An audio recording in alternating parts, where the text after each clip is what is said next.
Boa noite, pessoal. Hoje nós vamos continuar a leitura aqui da Canção da Oração. A gente está na parte 3, cura, na seção 3, separação versus união. E vamos aqui nos aquietar por uns 5 minutinhos só para a gente aquietar mesmo os pensamentos, deixar o que está lá fora, lá fora. Vou soltar aqui a música. Então nós vamos ficar uns 5 minutinhos só aqui para a gente relaxar um pouquinho.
Vamos voltando.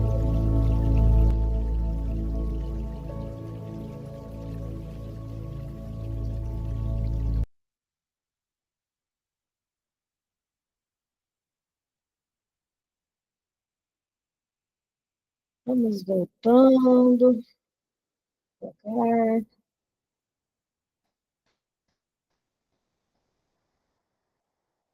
Dando essa relaxada, né? É gostoso fazer um relaxamento antes da gente se conectar com a nossa respiração, que a gente passa um dia, às vezes, muito corrido. Então, vamos começar agora a nossa leitura. Seção 3, separação versus união. A cura falsa cura o corpo em parte, mas nunca como um todo. As suas metas separadas ficam bem claras nisso, pois não removeu a praga do pecado que se encontra nele. Interessante essa palavra que ele usa, né? Praga do pecado. É uma praga mesmo, gente, porque alastra, né? Como que a gente acredita nisso, nessa separação? Então, olha, a cura falsa, ela vai curar o corpo em parte, não como um todo. Então, a cura falsa, às vezes, cura um sintoma, mas não vai curar a totalidade, porque a cura não está no corpo, né? Então, por que que ela não cura como um todo? Porque as metas dela são metas separadas, são metas de separação. A cura falsa, ela tem intenção de curar só o corpo, mas ela não remove a separação, o pensamento de separação. Quando ele fala praga do pecado, é o pensamento de separação, né? Que é o que tem que ser removido para a cura ser verdadeira. Portanto, ainda é engano. E também não é realizada por alguém que compreende que o outro é exatamente igual a ele mesmo. Então, olha só, né? A cura falsa, ela é realizada por alguém que acha que o outro é diferente dele. Por exemplo, quando a gente vai em um médico, um psicólogo, ou qualquer um que age através da separação, porque é lógico que pode ter médico, pode ter psicólogo que age também pela unidade, né? Mas quando a gente vai em algum que te vê separado, ele vai querer curar somente aquilo que você está trazendo, o sintoma do corpo. Então, olha, não é realizada por alguém que compreende que o outro é exatamente igual a ele mesmo. É um curando o outro. É um vendo o outro doente. E aqui, ó, pois é isso que faz com que a cura verdadeira seja possível. A cura verdadeira, ela só é possível quando eu vejo o outro como a mim mesmo. Não tem como eu querer curar um e falar, nossa, coitado, ele tem problemas, ele está doente, ele está. Aí eu dou, né, um detalhamento ali. A separação é dona disso, né? A gente detalhar o outro como várias características. Mas a cura verdadeira, ela só é possível quando eu vejo o outro como a mim mesmo. Quando é falsa, há algum poder que um outro possui que não foi igualmente concedido a ambos, como um só. Então, tem só um que tem poder de curar e o outro é o pobre, coitado, pecador, doente. E é assim nesse mundo. É assim, enquanto a gente está aqui rodando nessa rodinha, é assim. A gente vai em um que sabe mais, que tem mais, porque a gente sempre se sente inferior. Aqui a separação se mostra. E aqui o significado da cura verdadeira foi perdido. E ídolos surgiram para obscurecer a unidade que é o Filho de Deus. Então, a separação se mostra quando tem dois: um que cura e o outro que é curado. E não como os dois são o mesmo. E a cura é para os dois. Eu lembrei aqui, Rejane, do nosso encontro de ontem. Eu estou fazendo um curso de apometria quântica e eu atendi a Rejane ontem. E é interessante como que a cura dela é a mesma minha. Não tem como eu ver alguém que está diferente de mim. Então, o que aconteceu com ela ali, eu falei, caramba, aconteceu comigo também. É o mesmo ser. A gente está sendo curado no mesmo lugar. Né? Então, isso é o que nós vamos ver até, a gente estava falando sobre a psicoterapia. Isso é um psicoterapeuta que trata o outro como uma unidade só. Né? E é isso que a gente quer aprender. Porque aqui não é um terapeuta tratando uma pessoa. Aqui todos nós somos terapeutas, psicoterapeutas, curadores, enquanto a gente está vendo qualquer um que está andando na rua do seu lado. Isso é um curador, né? É ver o outro, qualquer um. Não é porque eu estou atendendo um outro que. Não, o curador é tudo, é todos. Então vamos para o parágrafo 2. Curar para separar pode parecer ser uma ideia estranha. Contudo, pode ser aplicada a qualquer forma de cura, baseada em qualquer tipo de desigualdade. Aí, ó, a cura para separar parece ser estranho, né?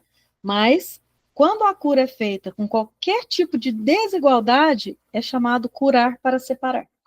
Igual a gente teve lá o perdão, né, para atacar, a oração, que não é a oração verdadeira, que também tem a cura para separar. Essas formas podem curar o corpo e são, de fato, geralmente limitadas a isso. Então, a cura aqui no mundo é uma cura só para curar o corpo. E elas se limitam ao corpo, porque o corpo é o rei desse mundo.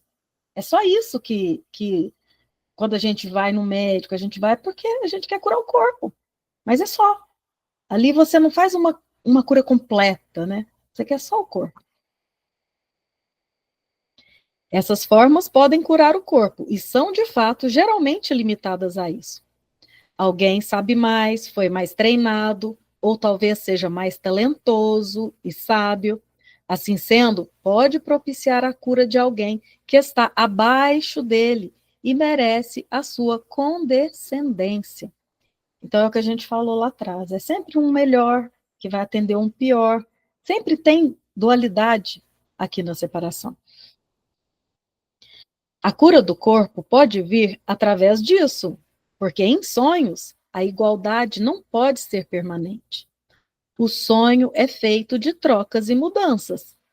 Ser curado parece significar encontrar uma pessoa mais sábia que, por sua arte e aprendizado, terá sucesso. Então, aqui no mundo é assim mesmo.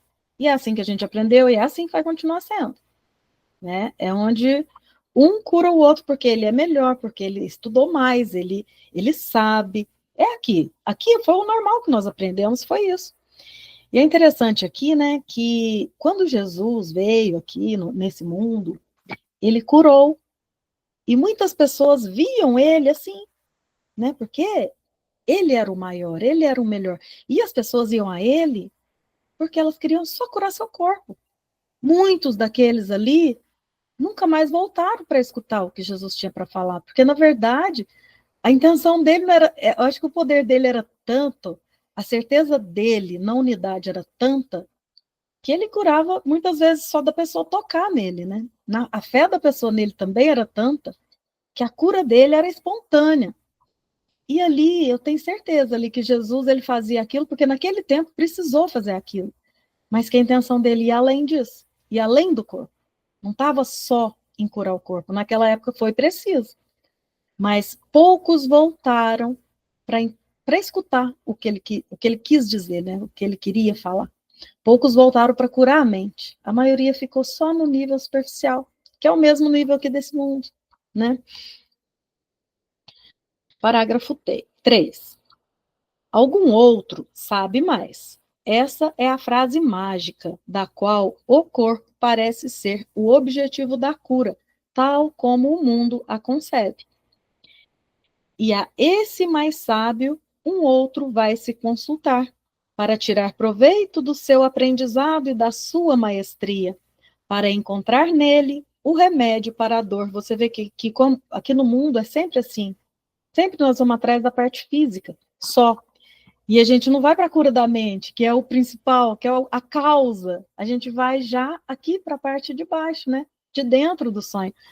Mas, gente, como eu já falei, né? Isso aqui foi o nosso aprendizado, né? Até agora. E agora que é o momento que a gente está começando a ver isso e a mudar isso. Que não é só o corpo aqui, né? Como isso pode ser assim? A cura verdadeira não pode vir da desigualdade assumida e depois aceita como a verdade, usada para ajudar a restaurar os feridos e acalmar a mente que sofre da agonia, da dúvida. Então aqui, né, aqui a cura é de baixo para cima, aqui no mundo. E não a cura real, que é de cima para baixo, igual ele falava, né? Buscar em primeiro lugar o reino de Deus. Primeiro lugar. Mas aqui a gente ainda continua nessa rodinha de que o corpo é que é o meu veículo. É só isso. Só.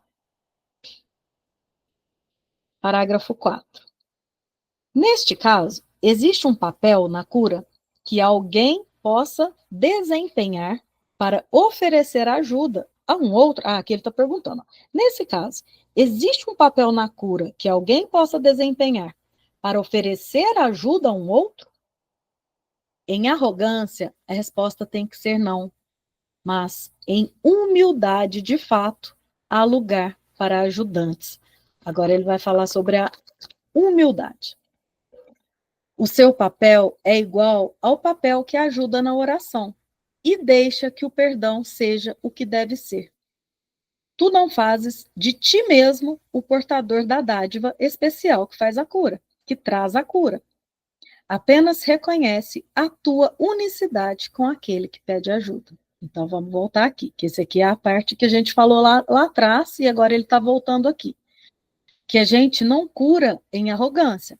Arrogância, para um curso em milagres, é dizer que eu sou separado mesmo, eu sou melhor mesmo, eu estudei mais mesmo. Isso é arrogância para um curso em milagres, é você assumir que você não é o ser que você é. É você assumir que você é o ser separado. Já a humildade para um curso em milagres é a aceitação de quem nós realmente somos, em unidade com o meu próximo. Então, aqui ele fala, em humildade, de fato, há lugar para ajudantes. O seu papel é igual ao papel que ajuda na oração. E aqui, igual a gente viu lá atrás, a oração, que é a oração por unidade, não a oração por coisas, por pessoas. E deixa que o perdão seja o que deve ser. O perdão sendo o que deve ser, a gente é humilde, porque o perdão é aquele que reconhece que tudo é o mesmo. Então, o perdão, ele está associado aqui à humildade, a ver o próximo como a ti mesmo. Tu não fazes de ti mesmo o portador da dádiva. Então, assim, eu de mim mesmo, eu não posso fazer nada. Não é o ser humano que cura. Não é eu que estou melhor que você. Então, a gente mesmo, a gente só é veículo de comunicação. Apenas reconheces a tua unicidade com aquele que pede ajuda. Então, aqui é o tratamento verdadeiro entre o paciente e o médico, vamos colocar aqui, entre o curador e o paciente. É ver no outro o mesmo ser que você, que estamos curando o mesmo lugar, que é a mente. Pois nessa unicidade, o seu senso de estar separado é desfeito. E é isso que o faz doente. O que faz a doença é o senso de separação. Gente, hoje, Regiane, não sei se você assistiu aquele vídeo que eu te mandei.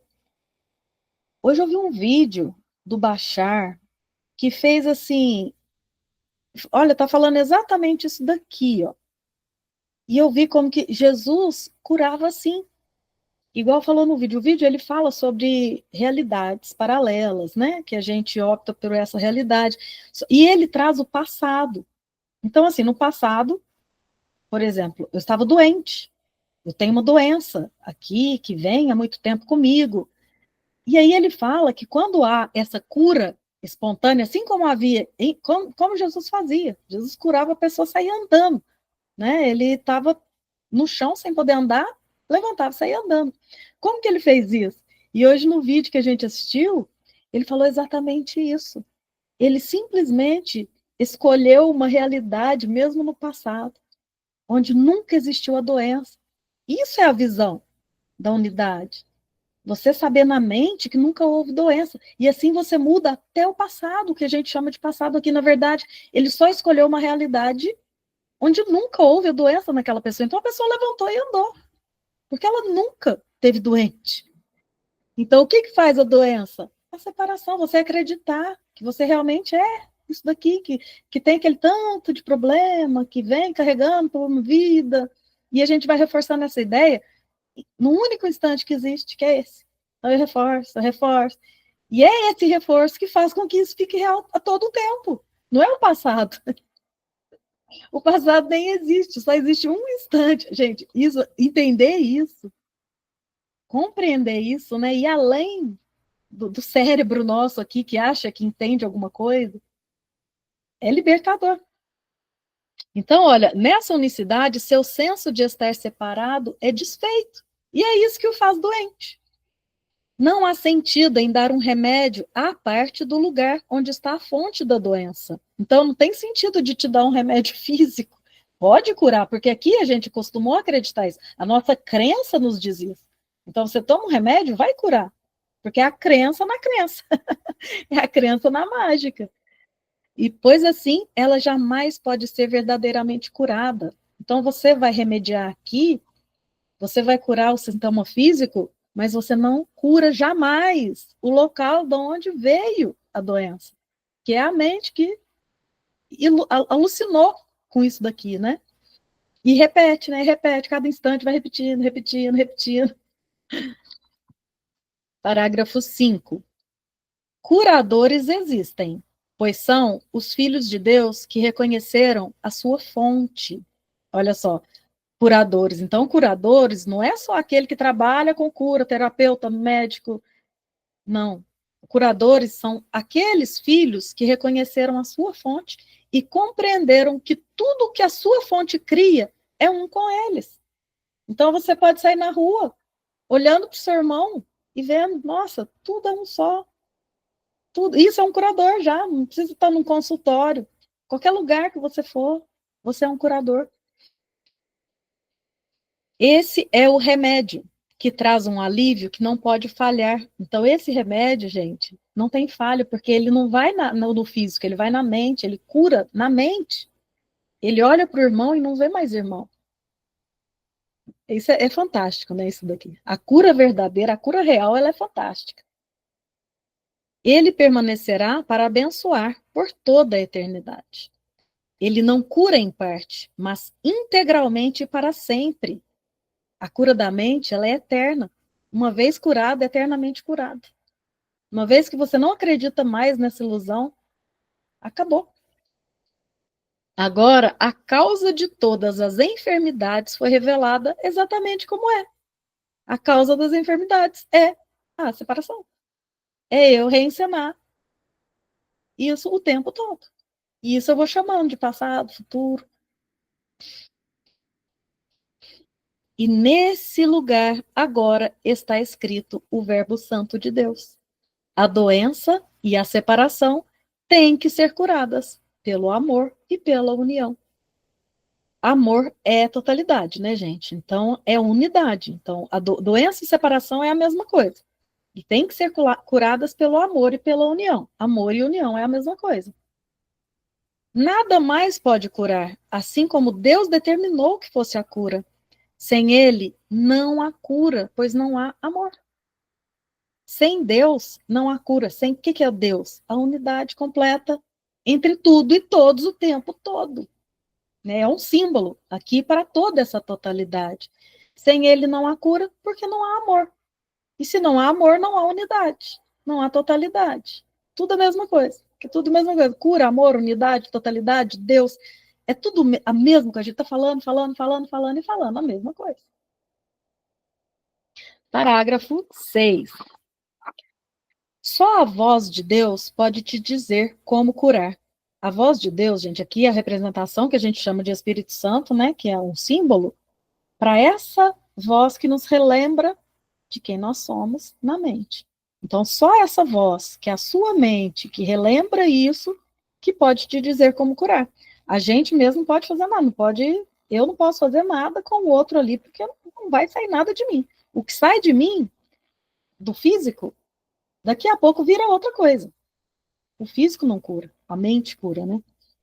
Escuta e nunca falharás em trazer o seu remédio gentil àqueles que ele envia a ti, para permitir que ele os cure e para abençoar todos aqueles que servem com ele em nome da cura. A cura do corpo ocorrerá, porque a sua causa se foi. Olha que legal isso aqui, né? Quando a causa realmente for removida, a cura do corpo ocorre naturalmente. E aqui entra uma coisa, e mesmo que essa cura do corpo possa permanecer aqui no corpo, não vai fazer a mínima importância. Mesmo que, vamos supor, eu sinto uma dor, e essa dor, mesmo que minha mente aqui está curada, e às vezes eu sinto essa dor, gente, isso não vai fazer importância nenhuma. Geralmente, a cura do corpo, ela acontece, mas se ficar alguma coisa, eu imagino que não vai fazer nem diferença, porque o corpo, para quem tem essa mente curada, não tem diferença. E como agora não há mais causa, ela não pode vir de novo. Gente, a cura está na mente. Então, é a mente que fala aqui. Então, se ela está na mente, qualquer coisa que acontece no corpo não vai fazer diferença. Mesmo que aconteça qualquer coisa, não vai fazer diferença. A cura é sempre na mente. E a morte também não será mais temida, porque foi compreendida. Lembra que a gente falou na outra aula sobre a morte? Que a morte aqui no mundo ela é vista, né, com muito medo, com muito temor. E no momento que a cura da mente é feita, a morte é vista com leveza. É só uma troca. Você só vai para uma outra dimensão de vibração. Né? Não tem mais aquele medo. Não há medo naquele que foi verdadeiramente curado. Por quê? Porque ele tem tanta certeza e tanta confiança que ele não tem medo mais. Pois o amor agora entrou onde ídolos costumavam entrar, onde ídolos costumavam estar. E, finalmente, o medo deu lugar a Deus. E o medo aqui também, né? O medo é o primeiro sintoma, né, da ideia de separação. Toda vez que a gente sente esse medo, pode olhar. Qualquer medo que a gente sentir, pode olhar. Você está acreditando em alguma coisa aqui dentro e está dando mais realidade para isso do que para fonte, do que para totalidade, do que para o amor. Então é isso por hoje. Vamos terminar aqui essa gravação para a gente continuar aqui. Se alguém quiser, né, trazer alguma coisa, a gente fica aqui para a gente continuar. E na semana que vem a gente vai fazer a última sessão aqui, que é a santidade da cura.